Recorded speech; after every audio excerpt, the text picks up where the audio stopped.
नवरात्रि के इस पावन पर्व में आप सभी का स्वागत है। ये 9 दिन माँ दुर्गा जी की शक्ति और उनके 9 दिव्य स्वरूपों को समर्पित है, जो हमें जीवन की हर बाधा से लड़ने का साहस देते हैं।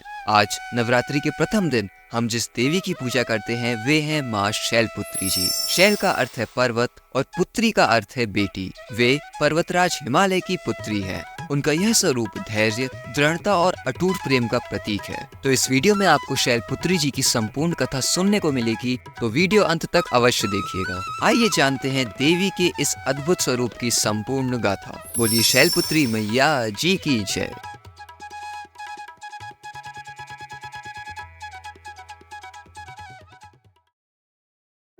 पौराणिक कथाओं के अनुसार माँ शैलपुत्री जी अपने पूर्व जन्म में प्रजापति दक्ष की प्रिय पुत्री सती थी। दक्ष ने अपनी पुत्री का विवाह भगवान शिव जी से किया था, लेकिन वे शिव जी के वैरागी और अमंगलकारी स्वरूप को कभी स्वीकार नहीं कर पाए। उनके हृदय में शिव जी के प्रति गहरा द्वेष था। एक बार दक्ष ने एक विशाल यज्ञ का आयोजन किया और समस्त देवी देवताओं, ऋषि मुनियों और राजाओं को निमंत्रण भेजा, लेकिन जानबूझकर उन्होंने शिव जी और सती जी को निमंत्रण नहीं भेजा। जब सती जी को यह बात पता चली तो उनका हृदय क्रोध और अपमान से भर गया। उन्होंने अपने पति शिव जी से यज्ञ में जाने की अनुमति मांगी। शिव जी ने उन्हें समझाया कि बिना बुलाए किसी के घर में जाना उचित नहीं होता है। उन्होंने सती जी को रोकने का हर संभव प्रयास किया, पर सती जी का मन अपने पिता से इस अपमान का कारण पूछने के लिए व्याकुल था। वे सोचती थी कि एक पिता अपनी पुत्री को इतना अपमानित कैसे कर सकता है। शिव जी की बात न मानते हुए सती जी अकेले ही नंदी जी पर सवार होकर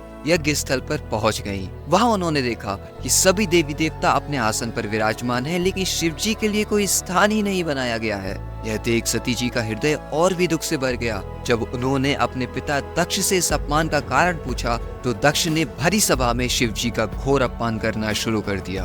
उन्होंने शिव जी को भूत प्रेतों का स्वामी, अमंगलकारी और असभ्य कहकर उनकी निंदा की। इस अपमान को सती जी सहन नहीं कर पाईं। उनके भीतर अपमान की ज्वाला भड़क उठी। वह उसी क्षण अपनी दिव्य शक्ति का आह्वान करती हैं और घोषणा करती हैं, हे पिता, आपने मेरे पति का अपमान किया है, पर मेरे शरीर का भी वही अंग है जो आपका है। मैं इस शरीर को धारण कर एक क्षण भी जीवित नहीं रहना चाहती।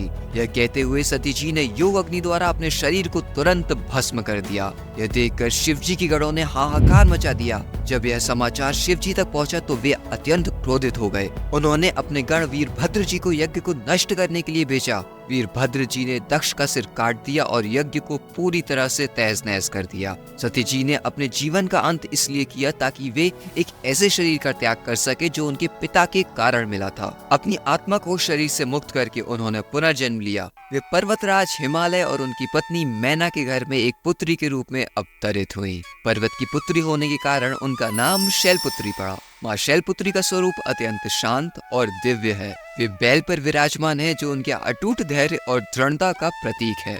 उनके दाहिने हाथ में त्रिशूल है, जो उनके पति भगवान शिव जी से जुड़ा हुआ है, और बाएं हाथ में कमल का फूल है, जो पवित्रता और शांति का प्रतीक है। यह कहानी हमें सिखाती है कि सच्चा प्रेम, विश्वास और धैर्य क्या होता है। माँ शैलपुत्री जी का स्वरूप हमें बताता है कि हमें अपने जीवन के लक्ष्यों के प्रति अडग रहना चाहिए। भले ही कितनी भी बाधाएं क्यों ना आए, उनकी पूजा से भक्तों को स्थिरता, दृढ़ता और अटूट विश्वास का आशीर्वाद मिलता है। तो मित्रों, यह थी माँ शैलपुत्री जी की संपूर्ण कथा, जो हमें अपनी आध्यात्मिक यात्रा की शुरुआत करने की प्रेरणा देती है। माँ का यह रूप हमें सिखाता है कि जीवन में कैसी भी परिस्थिति हो, हमें अपने विश्वास पर अडिग रहना चाहिए। कल हम नवरात्रि के दूसरे दिवस की कथा लेकर आएंगे, जिसमें हम माँ के दूसरे स्वरूप माँ ब्रह्मचारिणी जी की कहानी जानेंगे। तो इस चैनल को सब्सक्राइब अवश्य करें, और आपको ये वीडियो अच्छी लगी हो तो इसे लाइक करें और हाइप भी जरूर करें, ताकि ये वीडियो और लोगों तक भी पहुंच सके। और इसे अपने परिवारजनों के साथ शेयर भी अवश्य करें,